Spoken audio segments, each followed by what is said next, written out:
ৰাজ্যসভাত দ্বিতীয় দিনাও অব্যাহত আছে সংবিধান বিতৰ্ক। উচ্চ সদনত সংবিধান বিতৰ্কত অংশ লৈ কংগ্ৰেছৰ বিৰুদ্ধে আক্ৰমণাত্মক জেপি নাড্ডা। ৩৭০ অনুচ্ছেদৰ প্ৰসংগ উত্থাপন কৰি বিৰোধীক তুলাধুনা বিজেপি সাংসদগৰাকী। দেশৰ প্ৰতি চৰ্দাৰ বল্লভভাই পেটেলৰ অৱদানৰ প্ৰসংগৰে সৰব জেপি নাড্ডা।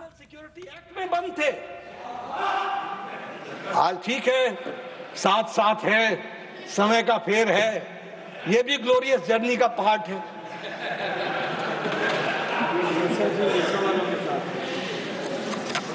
मैं यहां एक बात और कहना चाहता हूं।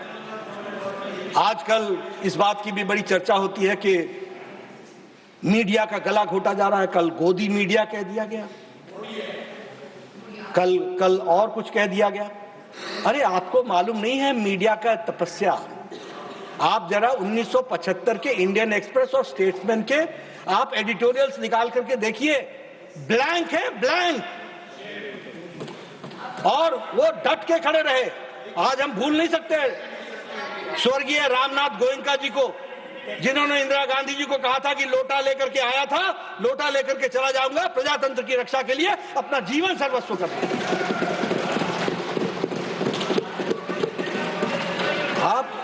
आप मॉडर्न इंडिया में दूसरा है सर, इनका तपस्या का डेफिनेशन दूसरा है। आप देखिए कैसे लोग थे जिन्होंने बहादुर शाह जफर मार्ग में अंधेरा छा गया था, सेंसरशिप लग गई थी। कुछ लिखने के पहले सेंसरशिप से उसकी क्लियरेंस चाहिए थी। मीठी मीठी लिखो, खट्टी खट्टी बंद करो। और आज आप गोदी मीडिया की बात करते हो। हमें मीडिया को सैल्यूट करना चाहिए।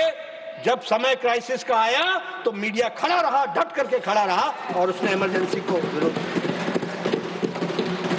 और आप देखिए आपकी कुर्सी खतरे में पड़ी।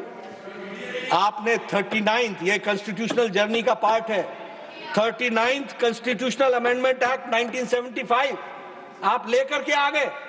और क्या कहा आपने?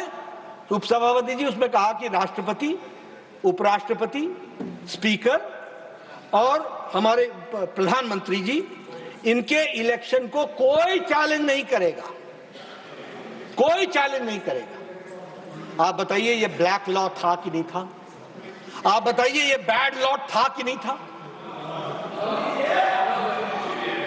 क्या आप जुडिशियल स्क्रूटनी से अपने आप को निकाल रहे थे? और उसमें भी देखिए फिर आपने क्या कहा कि amendment will be applied retrospectively, पीछे से लागू होगा। यानी अपने करतूतों को छुपाने के लिए और करतूतों से बचने का तरीका ढूंढने का काम किया। और उसके बाद आप देखिए, आप यहीं पर रुक जाते तो भी हम समझते। आप 42nd कॉन्स्टिट्यूशनल अमेंडमेंट एक्ट 1976 लेकर के आ गए। वो 42nd कॉन्स्टिट्यूशनल अमेंडमेंट एक्ट 1976 क्या था? वो उसके इतनी फार रीचिंग इफेक्ट थे, इतने फार रीचिंग इफेक्ट थे कि it was almost like the rewriting of the constitution. It was almost mini constitution and it made the constitution unrecognizable.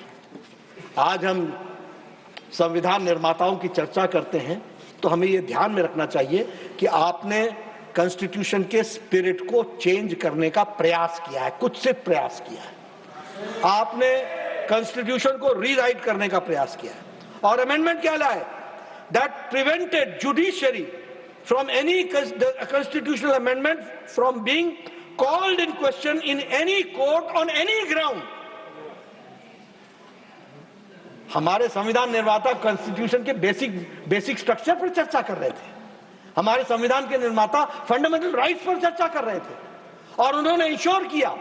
और यहां जुडिशियल रिव्यू में जुडिशरी को कर्टेल करके एक ही स्ट्रोक में फैसला कर दिया कि कोई भी फैसला कॉन्स्टिट्यूशनल अमेंडमेंट का वह कोर्ट के किसी भी ग्राउंड पर वह कोर्ट में से की स्क्रूटनी से बाहर रहेगा। और इतना ही नहीं, it restricted the courts to issue orders and injunctions. ये सारे का सारा उसमें 42nd अमेंडमेंट एक्ट में जोड़ा गया। और देखिए आपने प्रीएम्बल के साथ भी छेड़छाड़ कर दी। प्रीएम्बल के साथ भी उसमें सोशलिस्ट, सेक्युलर वर्ड जोड़ दिया। हाँ, जोड़ना चाहिए था, लेकिन आप अगर संविधान पढ़ा होता और संविधान के निर्माताओं के आकांक्षाओं को समझा होता तो आपने नहीं जोड़ा होता। क्योंकि डॉक्टर अंबेडकर ने क्या लिखा? अंबेडकर ने लिखा, there was no need to include the term secular as the entire constitution embodied the concept of secular state, which meant no discrimination on grounds of religion and equal rights and status of all citizens.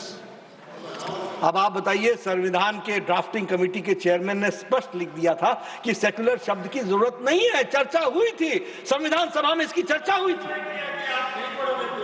लेकिन आपने सोचा कि अब हम करते आए हैं कि हम वोट बैंक की पॉलिटिक्स करें, हम अपीजमेंट की पॉलिटिक्स करें, एक के साथ दो साधें और वोट बैंक की पॉलिटिक्स में माइनॉरिटीज को प्लीज करें। अरे जो संविधान निर्माताओं ने कहा कि हमारे में रचा बसा है, उसके बारे में आप सेक्युलर शब्द क्यों जोड़ रहे हो? यह संविधान के निर्माता ने लिखा। उसी तरीके से सोशलिस्ट के बारे में क्या लिखा है डॉक्टर अंबेडकर ने?